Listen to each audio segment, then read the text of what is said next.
ஆச்சி மசாலா. எந்த சமையலும் ருசி தேடும் ரகசியம். 20 ரூபாய். Taste the Daily. இப்போ விஜய் ரொம்ப மெச்சூர் ஆகிட்டார். அந்த மெச்சூரிட்டி எதில் தெரியுதுன்னா அவரோட அணுகுமுறையில் தெரியுது.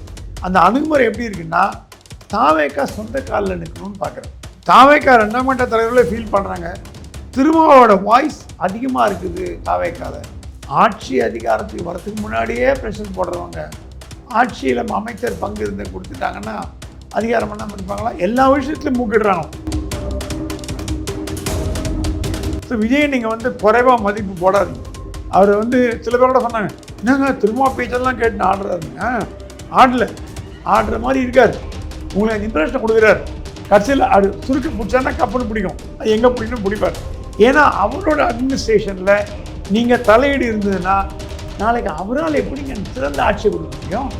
பிசிகாலேருந்து உடச்சிட்டு வராங்களா? ஸ்டாலின் சொன்னாதான் எங்களுக்கு நாங்கள் யாரையும் குறிப்பிடல. எங்கள் கட்சி பனையர் பாபு வந்தார், கேட்டார், வெயிட் பண்ணோம், எடுத்துக்கிட்டோம். ஏன்னா பனையர் பாபுலாம் பிசிகா டிவி ஓன் பண்ணுறதே அவர் தான், வெளிச்சம் டிவி ஓன் பண்ணுறதே அவர் தான். அவர் கைப்பணத்தை விட்டு வாரி அடிச்சிருக்காரு.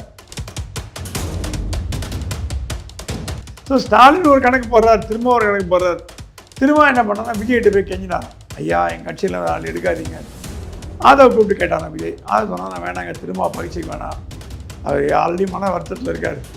அப்பப்போ ஏதாவது ஸ்டேட்மெண்ட் விடுறாரு, ரொம்ப பயிற்சிக்கு வேணாம், எடுத்துக்க வேணான்னு. ஸோ இந்த கேங்கெல்லாம் அப்படி திமுக போச்சு. ஸ்டாலில் போய் பார்த்துருக்காரு. திரும்ப என்னங்க எங்கள் கட்சியை உடைக்கிறீங்களே? வாங்க வாங்க வாங்க தம்பி வாங்க. யார் உடைக்கிறது கட்சியை? நீங்கள் தானே உடைச்சிங்க காங்கிரஸ். நீங்களும் பதவி பின்னாடி போனீங்கல்ல. திமுக காங்கிரஸையும் பிசிகா உடைக்க பார்க்குது. தானே உடைக்க பார்க்குது. ஓப்பனாக சொல்கிறேன், தூளாக்க பார்க்குது காங்கிரஸை.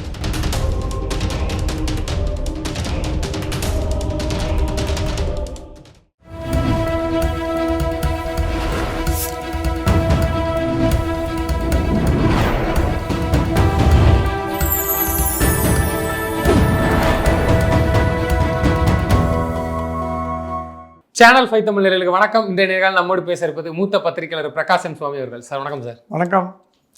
சார், இந்தியா கூட்டணி ஒரு ஆலோசனை கூட்டம் மாதிரி நடத்தியிருந்தாங்க, பார்த்துருப்போம். அதில் திமுக, அதாவது திராவிட முன்னேற்ற கழகத்தின் தலைவர் திரு ஸ்டாலின் அவர்கள் தலைமையிலான கட்சி கலந்துக்கிடலை. எல்லாருக்கும் தெரிஞ்ச விஷயம் தான். என்னத்துக்கு அவங்க போகக்கூடாது, காங்கிரஸ் பண்ண துரோகத்தை வச்சு பண்ணக்கூடாதுன்னு இருக்கிறாங்க. திருமாவளவன் அவர்களும் மதிமுக பொதுச்செயலாளர் வைகோ அவர்களும் கலந்துக்கிட்டாங்க. இன்னொரு பக்கம் திருமாவளவன் அவர்கள் திருமாவளவன் அவர்கள் கட்சியிலேருந்து பல பேர் திமுகவுக்கு போக போகிறாங்க. இந்த பனையூர் பாபு ஆல்ரெடி போயிட்டார். இன்னும் பல பேர் ஆலூர் ஷானவாஸ் போன்றவர்கள்லாம் போக போகிறாங்கிறாங்க. என்ன சார் நடக்குது இந்த கூட்டணிக்குள்ள? திமுக இந்தி கூட்டணியை புறக்கணிப்பு செய்வாங்கிறது நேற்று தான் அவங்களுக்கு தெரியல. நேற்று தான் நினைக்கிறாங்க நிறைய பேர். தப்பு. கனிமொழி ஓம் பிர்லாவை பார்த்து நாங்கள் காங்கிரஸ் பக்கத்தில் பார்லிமெண்ட்டில் லோக்சபாலையும் ராஜ்யசபாலையும் அன்னைக்கே சொன்னாங்க. ஏன்னா கனிமொழி தான் பாராளுமன்றத்தின் திமுக அணியின் தலைவர். 2 சபைக்கு சேர்த்து, ராஜ்யசபா லோக்சபா 2க்கும் ஒரு கடிதம் கொடுத்தாங்க. இனிமேல் நாங்கள் காங்கிரஸில் அருகே இதுக்கு முன்னாடி 1 மணி நேரம் தான் உட்காந்துருப்பாங்க எல்லாருமே. தமிழிசை பண்ணை பக்கத்தில் இவர் இருப்பார், சிவகணேசன் இருப்பார், காங்கிரஸ் இருப்பார். அந்த மாதிரிலாம் ஒன்றா தான் ஒரே இந்தி பிளாக் உட்காருவாங்க. உட்கார மாட்டேன்னு கொடுத்தாங்க பாருங்க. அன்றைக்கே நான் சொன்னேன், உங்கள்கிட்ட யார்ட்டே தெரியாது, இந்தி கூட்டணி பனால் அது ப்ரூவ் ஆச்சு.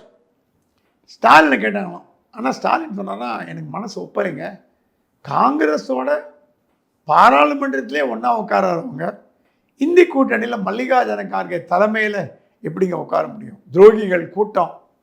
நீங்கள் யாராவது ஒருத்தர் கேட்டிங்களா? மம்தா பானர்ஜியோ, அகிலேஷ் யாதவோ, உத்தவ் தாக்கரேவோ, யாரோ ஒருத்தர் இல்லை? திரு மம்தா அவர்கள் ஒரு மிகப்பெரிய ஒரு குற்றச்சாட்டை வச்சாங்க. ஸ்டாலின் அவர்கள் மறைமுகமாக திமுக பாஜகவுடன் ஒரு உறவு இருக்குது அப்படின்னு சொல்லிட்டு. அதுக்கப்புறம் தான் தேர்தல் முடிவுகள்லாம் வந்துச்சு. இன்னைக்கு அவங்கெல்லாம் இந்தி கூட்டணியில் உள்ளே போயிட்டாங்க, யாருமே கண்டுக்கலையே. அப்போ ஓகே, அதனால அதை அப்படி கூட நம்ம யாருக்கு யார் துரோகம் பண்ணாங்கிறத எப்படி எடுத்துக்கிறது? இல்லை, ஸ்டாலின் கூட்டணி கட்சிகளை மதிக்கிறதுல கலைஞர் மாதிரி பார்த்துருப்போது நம்ம. ஓகே, ஆமாம். அவர் நினச்சிருந்தாருன்னா காங்கிரஸ் இந்த 5 எம்எல்ஏ வராமல் பார்த்துட்டு இருக்க முடியும். தெரியுமா அவங்களுக்கு? ஒரு கண்ணை காமிச்சா தான் போதும், இது 28 எம்எல்ஏ காலியாக இருக்கும். அந்த மாதிரி அவர் எதிர்த்தாலும் ஸ்ட்ராங்காக எதிர்ப்பார். கலைஞர் மாதிரி ஆதரித்தாலும் ஸ்ட்ராங்காக எதிர்ப்பார். அவர் குணம் தப்போ ரைட் நமக்கு தெரியாது. இந்த 5 எம்எல்ஏ வராமல் போயிருந்தா வச்சுங்க காங்கிரஸ் மண்ணக்கவை இருக்கும். ஆனால் அது அவர் ஆனால் அந்த அலையில் வந்து 5 வந்தது பெரிய விஷயம். ஓகே, அதிமுகவுக்கு விட அவங்க வாங்கின சேதாரத்துக்கு காங்கிரஸ் வாங்கின 5 பெட்டர். ஸோ அப்படி நீங்கள் பாஜகவோட கள்ள உறவு அவர் ஸ்டாலின் வச்சுருந்தாருன்னா பாஜக என்ன முதல்ல சொல்லியிருக்கு தெரியுமா, காங்கிரஸ்காரன் தொகடி. ஏன்னா காங்கிரஸ்னால் பாஜக அலர்ஜி. முதல்ல 5 பேரை காலி பண்ணு, 28 பேரை காலி பண்ணு, அப்புறம் பேசிக்கலாம் அப்படின்னு சொல்லியிருக்கோம். அது நடக்காததுனால அண்டர்ஸ்டாண்டிங் இருக்கலாம். இப்போ மோடிக்கு வந்து ஸ்டாலினை பிடிச்சிருக்கலாம், 2 பேருக்கும் உறவு இருக்கலாம், ஸ்டாலினை தப்பை உணர்ந்துருக்கலாம், மோடியை ரொம்ப எடுத்துகிட்டு போகணும், அதெல்லாம் ஆஃப்டர் எஃபெக்ட்ஸ், ஆஃப்டர் தாட்ஸ். ஆனால் மம்தா பண்ணுறது வந்து காங்கிரஸோட கூட்டணி, காங்கிரஸில் இருந்தாங்க மம்தா, காங்கிரஸ் விட்டு வெளில வந்தீங்க, காங்கிரஸ் முதுகில் குத்துனீங்க, நீங்கள் என்ன துரோகத்தை பற்றி பேசுறது? அஜித் பவார் அப்படி தான், சரத் பவார் அப்படி தான், இல்லை பவர் குரூப்பே அப்படி தான். ஆனால் நீங்கள் அவங்களாம் ஒன்று சேர்ந்துட்டாங்க. ஸோ இது என்ன ஆகி போச்சுன்னா, இந்த ஸ்டாலின் என்ன வருத்தம்னா காங்கிரஸ் துரோகம் பண்ணிட்டு ரைட் ஆப்பர்ச்சுனிட்டிஸ் நான் ஒன்று சொல்ல. மற்ற தலைவர்கள்லாம் காங்கிரஸை கூப்பிட்டு, ஏன்பா ஸ்டாலின் தானே உங்களை பிரதமராக வந்து அனௌன்ஸ் பண்ணார் கடந்த பாராளுமன்ற தேர்தல், முந்தின தேர்தலில் 2019 அவரை போய் கை விட்டீங்களேப்பா, பதவி ஆசை பிடிச்சாலேங்களா, ஒரு வார்த்தை கேட்டாங்களா? கேட்கக்கூடிய அளவில் இருக்கிற தலைவர் தான் எல்லாருமே கேட்டிங்களா? அகிலேஷ்லாம் ஃப்ரெண்டு, ராகுலுக்கு ரொம்ப க்ளோஸ், நெருங்கிய நண்பர்கள். மம்தாலாம் வந்து சிஸ்டர் மாதிரி, மம்தாவை சோனியாவை கட்டி பிடிச்சினாங்க. சோனியா காந்தி ஒரு வார்த்தை கேட்டாங்களான்னு கேட்டாங்க, ஒரு வார்த்தை கேட்டாங்களா? நீங்கள் காரியவாதின்னு முடிவு பண்ணிட்டீங்கல்ல, அப்போ அந்த காரியவாதி கூட்டத்துக்கு நான் ஏன் போனோம்? அவரை சொன்னாராம், வைகோவும் திரும்பவும் போயிருக்க அசிங்கப்பட்டு வர போகிறார் பாருங்கன்னு. அதே மாதிரி 3வது உட்கார வச்சு அசிங்கப்பட்டாங்க. சொன்னாரா, நான் இருந்தேன்னா உங்களுக்கு உரிய இடத்த கொடுத்துருப்பேன், நான் இல்லை போனீங்கல்ல, அசிங்கப்பட்டு வாங்க, 3வது போய் உட்காருங்க அப்படின்னாராம். வைகோலாம் நேஷ்னல் லீடர், திரும்பவும் தமிழகம் தாண்டி அறியப்படும் தலைவர். நான் வந்து என்ன மனமாச்சரி இருந்தால் கூட திருவாங்கிற ஒரு நேம் வந்து இந்தியா முழுக்க வந்து தெரிஞ்சிருக்கு. எக்ஸப்ட் 1-2 ஜேகே, ஜம்மு காஷ்மீர், பீகாரை தவிர எல்லாம் ஓரளவுக்கு தலித் லீடர்னு தெரியும். வைகோ அப்படி இல்லை, பார்லிமெண்ட்டில் இருக்கார், 40 வருஷம் பார்லிமெண்ட்டில் இருக்கார், சிங்கம் முழக்கம் போட்ட ஒரு பார்லிமெண்ட்டில். அவர் பேசினா வாஜ்பாயே உட்கார், 1 நிமிஷம் இருங்கன்னு சொல்லிட்டு கேட்பாருமாங்க. அப்படிப்பட்டவர் 3வது உட்கார வைக்கிறீங்களே, நியாயம் பண்ணுறீங்க? தமிழ்நாட்டுக்கு கொடுக்குற மரியாதை இதுதானா? வைக்கவும் திரும்ப தமிழ்நாட்டில் போயிருக்காங்க, ஓரம் உட்கார வச்சிட்டிங்க. இது வந்து என்னென்னா, அது ஸ்டாலின் ரசிக்கிறார். அடுத்த கேள்வி கேட்டீங்க, விசிகாலேருந்து உடச்சிட்டு வராங்களான்னு. ஸ்டாலின் வந்து சொன்னாதான், எங்களுக்கு நாங்கள் யாரையும் கூப்பிடல, எங்கள் கட்சி பனையர் பாபு வந்தார், கேட்டார், வெயிட் பண்ணோம், எடுத்துக்கிட்டோம். ஏன்னா பனையர் பாபுலாம் வந்து அந்த டிவியை ஓன் பண்ணுறது அவர் தாங்க, மதிமுக டிவி, ஐ மீன் Visika TV, sorry Visika TV own பண்ணுறதே அவர் தான், வெளிச்சம் டிவி ஓன் பண்ணுறது அவர் தான். அவர் கைப்பணத்தை விட்டு வாரி அரைச்சிருக்கார் திரும்ப ஆரம்ப நாட்களில். இப்போ வசதி வாய்ப்புலாம் வந்துடுச்சு, ஆரம்ப நாட்களில் பணத்தை வாரி அரைச்சி பனையர் பாபு. ஏன்னா அவர் ரியல் எஸ்டேட் பண்ணுறாரு, அந்த ஏரியா முழுக்க நிறைய பிரபலமானவர். அப்படிப்பட்டவர் தூக்கி போட்டீங்களே. ஆளுநர் ஷானவாஸ்லாம் அந்த டிபேட்டில் வந்து விசிகாவை அப்படி காப்பாற்றுவார், தூக்கி நிறுத்துவார், திமுக தூக்கி நிறுத்துவார். நல்ல சிறந்த பேச்சாளர். அவர் கொள்கை எனக்கு பிடிக்காம வரலாம், அது வேறு விஷயம். பேச்சு நாவன் மேலே ஆளுநர் ஷானவாஸ் பீட் பண்ண ஆள் கிடையாது. அவர் ஆன்டி பிஜேபி எல்லாம் வாசம். அப்புறம் ரவிக்குமார், பாலாஜி, இவங்க எல்லாரையும் வரங்கட்டு வன்னியரசு கொண்டு போய் கொடுத்தீங்களே. சார் இருக்கிறாங்க, யார் சார் இருக்கிறாங்க? 2 பேர் எம்எல்ஏ ஜெயிச்சா என்ன தர்ம பண்ணிக்கணும்? இதுக்கு ஒரே வழி, வன்னியரசு ராஜினாமா பண்ண திரும்ப ஜெயிச்சு மந்திரியாக இருந்தாலும் வச்சுங்க, பிரச்சனையாக இருக்கு. இப்போ என்ன சொல்கிறாங்களா 2ஆம் கட்ட விசிகா தலைவரெல்லாம், எங்கள் தலைவர் அமைச்சராக இருந்தால் பற்றி நாங்கள் ஒன்றுமே சொல்லப்பா, ஏன்னா அவர் தான் தலைவர், அவர் அமைச்சரானால் எங்களுக்கு சந்தோஷம். வன்னியரசுக்கு ஒன்றே அமைச்சராகிட்டீங்களா, அப்போ நாங்கள்லாம் வேஸ்ட்டா, டம்மியா? அந்த புகைச்சல் நேற்று வரைக்கும் நம்ம கூட இருந்து இன்றைக்கி வந்து அமைச்சருக்கு கொடி போட்ட காரில் போகிறாரு, சோழர்களுக்கு போட்ட காரில் போகிறாரு, இவர் திரும்ப வந்து அவருக்கு போய் மாலை போட்டுக்கிறாரு. என்ன நடக்குது? அது இயல்பு. அது நான் இவங்களுக்கு சொல்ல மாட்டேன். இவர் திரும்ப சொல்கிறேன்னா, என்னங்க திருப்பி இடைத்தேர்தலில் போட்டி போட்டு திருப்பி ஜெயிச்சு திருப்பி நான் போட்டி போடணும். ஒரு வாட்டி நான் போட்டி போட்டதா இருந்தேன், அதை ஸ்டாலின் கெடுத்து விட்டார், அந்த கவலை அவருக்கு. அவர் எம்எல்ஏ தேர்தலில் போட்டி போடுறத ஸ்டாலின் கடுமையாக எதிர்த்தார். ஸ்டாலின் சொன்னானா, நம்ம பண்ண புத்தாலித்தனமான காரியம் ஒன்று திரும்ப போட்டி போட வைக்கல, போட்டி எம்எல்ஏ ஆகியிருந்தாருன்னா இப்போ மந்திரியாக இருப்பார். நம்ம ஊரில் காரியம் பூச்சிருப்பார். அப்பா நல்ல காரியம் பண்ணிட்டப்பா, தடுத்து விட்டான்ட்டாராம். ஸோ ஸ்டாலின் ஒரு கணக்கு போடுறார், திரும்ப ஒரு கணக்கு போடுறார். திரும்ப என்ன பண்ணார்னா விஜய்கிட்ட போய் கெஞ்சினாராம், ஐயா என் கட்சியில் ஆள் எடுக்காதீங்க. அதை கூப்பிட்டு கேட்டாராம் விஜய். அதை சொன்னால் நான் வேணாங்க, திரும்ப பயிற்சிக்கு வேணாம், அவர் ஆல்ரெடி மன வருத்தத்தில் இருக்கார், அப்பப்போ ஏதாவது ஸ்டேட்மெண்ட் விடுறாரு, ரொம்ப பயிற்சிக்கு வேணாம், எடுத்துக்க வேணான்னு. ஸோ இந்த கேங்கெல்லாம் அப்படி திமுக போச்சு. திமுக ஆல்ரைட் வாங்க, ஸ்டாலில் போய் பார்த்துருக்காரு. திரும்ப என்னங்க என் கட்சியை உடைக்கிறீங்களே, வாங்க வாங்க வாங்க தம்பி வாங்க. யார் உடைக்கிறது கட்சியை? நீங்கள் தானே உடைச்சிங்க காங்கிரஸ், நீங்களும் பதவி பின்னாடி போனீங்கல்ல. நீங்கள் பாபு எடுத்து தப்புன்னாராம். பாபு போய் கேளுங்க, நானும் அவர் மிரட்டியாக கொண்டாந்த கட்சிக்குள்ளே அவர் அப்ளிகேஷன் கொடுத்தா நாங்கள் சேர்த்துக்கிறோம், எங்களுக்கு அந்த நாள் தேவை. ரவிக்குமார் வரவில்லைன்னு இவங்க அந்த பக்கம் போனதுக்கப்புறம் இவர் எப்படி போய் கேட்கலாம்? ரவிக்குமாரை இழுக்க பார்க்குறீங்க. ஆமாம், எங்களுக்கு ஒரு எம்பி தேவைப்படுது. 2 எம்பியில் ஒரு எம்பி போனால் உங்களுக்கு அந்த இது கட்சி தாவல் தடுப்பில் வராது, மாட்டிக்கும். 50% ஆயிடுச்சு. அவர் ஸ்டாலின் கணக்கு போகிற ஒரு பார்லிமெண்ட் தேதி எடுத்துக்கலான்னு. அவர் நல்ல சிறந்த அறிவாளி. ரவிக்குமார்லாம் வந்து பிரில்லியன்ட் மேன், சாதாரண மனுஷன். அவர்லாம் வந்து ஒரு நாலேஜபிள் மேன், ரொம்ப விஷயம் தெரிஞ்சாலும். அந்த மாதிரி ஆள் திமுக தேவை. இப்போ திமுக காங்கிரஸையும் வீச்சுக்காக உடைக்க பார்க்குது. ஓப்பனாக சொல்கிறேன், தூளாக்க பார்க்குது காங்கிரஸை. செல்லப்பிறந்தைக்கு தூண்டி விட்டு, அதனால தான் தலைவர் போடாமல் ராகுல் காந்தி தவிக்கிறார். ஏங்க தேர்தல் முடிஞ்சு எத்தனை மாதம் ஆச்சு? இன்னும் தலைவர் ராஜினாமா பண்ணி கொடுத்துட்டார். செல்வப்பிறந்தை ராஜினாமா வந்து தேர்தலுக்கு முன்னாடியே கொடுத்துட்டார். ஏன் ஆளை போடல? பிரவீன் சக்கரவர்த்தி போடணும்னு பார்த்தாரு, செல்வப்பிறந்தை ஒத்துக்கல. ஏன் முடியல? மாணிக்கம் தாக்கரை போடணும்னு பார்த்தாரு, ஒத்துக்கல. ஜோதிமணி போடணும்னு பார்த்தாரு, ஒத்துக்கல. கார்த்திக் சிதம்பரம் போடணும்னு பார்த்தா ஒத்துக்கல. இவர் ஒரு டம்மி பீஸா போடணும்னு பார்க்குறாரு. அப்படி யாராவது போட்டிங்கன்னா ஒரு குழுவாக செல்வப்பிறந்தகை காங்கிரஸ் உடச்சிருந்து திமுக போய் ஜாயின் பண்ணுறதுக்கு தயங்க மாட்டார். அது பயந்து இன்னும் போடாமல் இருக்காங்களா? அது பயந்து போடாமல் இருக்காங்க. காங்கிரஸோட இயலாமே காட்டுது. செல்வப்பிறந்த பிளாக்மெயில் பண்ண போட்டிங்க கட்சியை உடச்சிடு. அது புடைக்கிறதுல என்ன இருக்குது அந்த கட்சியில்? ஒன்றும் கிடையாது. பாதி ஜிகேவாதன் கொண்டு போட்டார், பாதி வாழைப்படை ராமதி கொண்டு போயிட்டார். அதெல்லாம் ஒன்றுமே கிடையாது. தொண்டர் இல்லாத கட்சியில் ஒன்று. சார் இப்போ திமுகவே பாஜகவோட நாளைக்கு கூட்டணி வைக்கும் பட்சத்தில் எப்படி சார் இங்கே இருக்க போகிறவங்களும் அதை எப்படி ஏற்றுப்பாங்க? விரும்ப அதெல்லாம் ஜெல் ஆயிருமா? அதெல்லாம் விரும்பிடுவாங்களா? திமுக பாஜக கூட்டணிங்கிறது ஒரு இப்போ பேச்சுவார்த்தை லெவலில் தான் இருக்குது.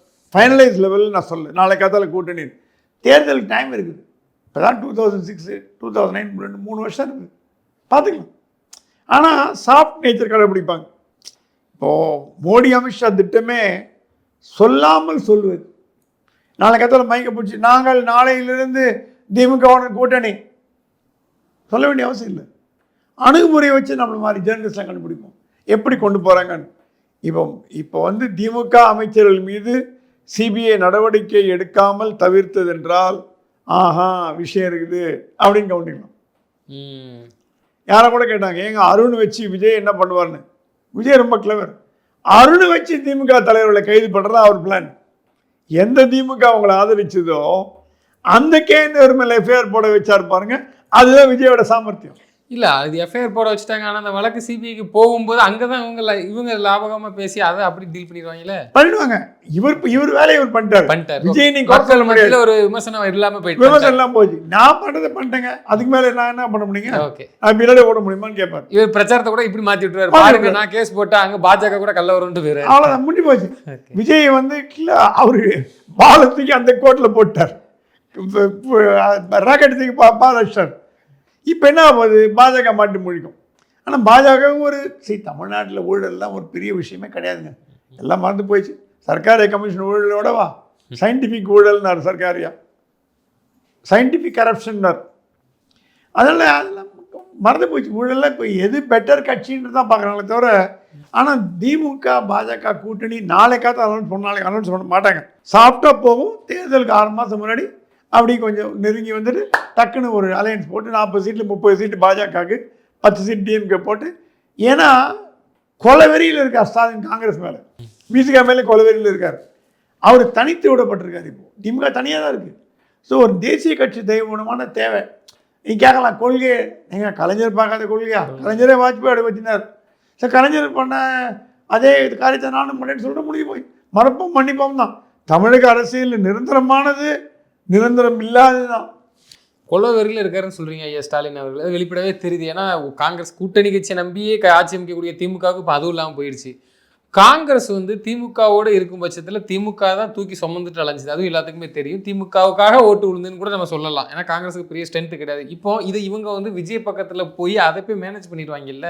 இப்போ இங்கே நம்பி ஒன்றக்கலந்து ஓட்டு அதை எப்படி ஸ்டாலின் அவர்களால் முறியடிக்க முடியும்? இல்லைங்க, விஜய் என்ன கணக்கு போடுறாருன்னு இது வரைக்கும் ரொம்ப விஜய் நான் கேள்விப்பட்ட வரைக்கும் பேச்சை ரொம்ப குறைச்சிட்டாராம். எப்பவுமே ரிசர்வ் டைப் நான் பார்த்த வரைக்கும். நான் கிட்டத்தில் எடிட்டராக இருக்கும்போது அவரை மீட் பண்ணியிருக்கேன் 30 ஆண்டுகளுக்கு முன்னாடி. ரொம்ப அமைதியானவர், எமோஷனே படாத ஒரு மனுஷன் நான் பார்த்ததுன்னா விஜய் தான். எந்த ரியாக்ஷனும் காட்ட மாட்டார். என்ன விஜய் உங்கள் படம் ஃபெயிலியர் ஆகி போச்சுன்னா அண்ணங்கண்ணே சொல்லுங்கண்ணே அப்படிம்பார். அந்த நான் சொல்ல 30 வருஷத்துக்கு முன்னாடி அப்படி ஒரு ரியாக்ஷன் காட்டாத ஒரு மெச்சூர் தலைவர் தமிழக அரசியல் தேவை. ஸோ இப்போ வந்து விஜய் வந்து ரொம்ப மெச்சூர் ஆகிட்டார்.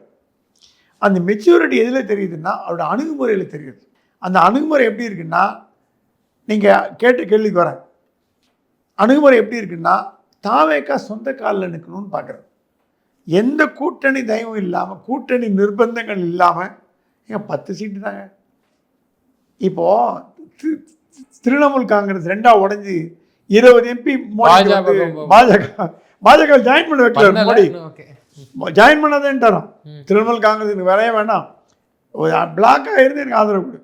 அந்த மாதிரி அதிமுக பிளாக்காக இருந்து ஆதரவு கொடுக்கலான்னு பார்த்தா அது எகிரி போச்சு. ஸோ விஜய் பிளானை மாற்றிட்டார். இப்போ என்ன சொன்னாரா, ஒரு 120 MLA நம்ம கட்சியே வர மாதிரி பிளான் பண்ணும். அதிகாரத்தில் கூட நம்ம கொடுத்துக்கலாம். பட் ஆனால் மெஜாரிட்டி தாவேக்கா ஆட்சி தான் நடக்கணும். அப்படி பார்த்தீங்கன்னா ஒரு ஆண்டு காலம் முதல்ல கம்யூனிஸ்ட், இப்போ கம்யூனிஸ்ட் இப்போ மறுபடியும் பிடிக்க ஆரம்பிச்சிச்சு. ஸ்டேட்மெண்ட்லாம் விட்டாங்க நேத்திக்க. முதல்ல கம்யூனிஸ்ட் வந்துடும், அப்புறம் முஸ்லீம் லீக் வந்துடும், விசிகே வந்துடும், காங்கிரஸும் வந்துடும். இங்கே வந்துடும், வெளியில் வந்துடும். ஓகே, எங்கே போவாங்க அடுத்து? எங்கே போகிறாலும் அதை பற்றி உங்களுக்கு என்ன காலம்? ஏன்னா தாவேக்கா 2ஆம் கட்ட தலைவர்களே ஃபீல் பண்ணுறாங்க, திருமாவோட வாய்ஸ் அதிகமாக இருக்குது தாவேக்கால. அதை கேட்க நினைச்சேன், ஏன் அப்படி பண்ணுறாங்க? ஆட்சி அதிகாரத்துக்கு வரத்துக்கு முன்னாடியே ப்ரெஷர் போடுறவங்க, ஆட்சியில் அமைச்சர் பங்கு இருந்து கொடுத்துட்டாங்கன்னா அதிகாரம் பண்ணாமல் இருப்பாங்களா? எல்லா விஷயத்துலையும் மூக்கிடுறாங்க.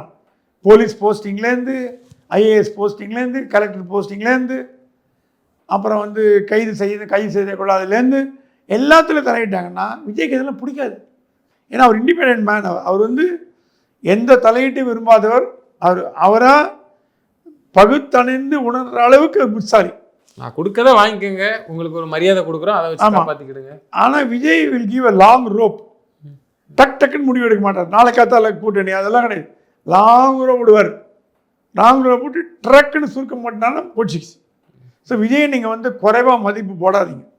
அவர் வந்து சில பேர் கூட சொன்னாங்க, என்னங்க திரும்ப பேச்செல்லாம் கேட்டு ஆடுறாருன்னு. ஆடுற மாதிரி இருக்கார். உங்களுக்கு இம்ப்ரெஷனை கொடுக்குறாரு.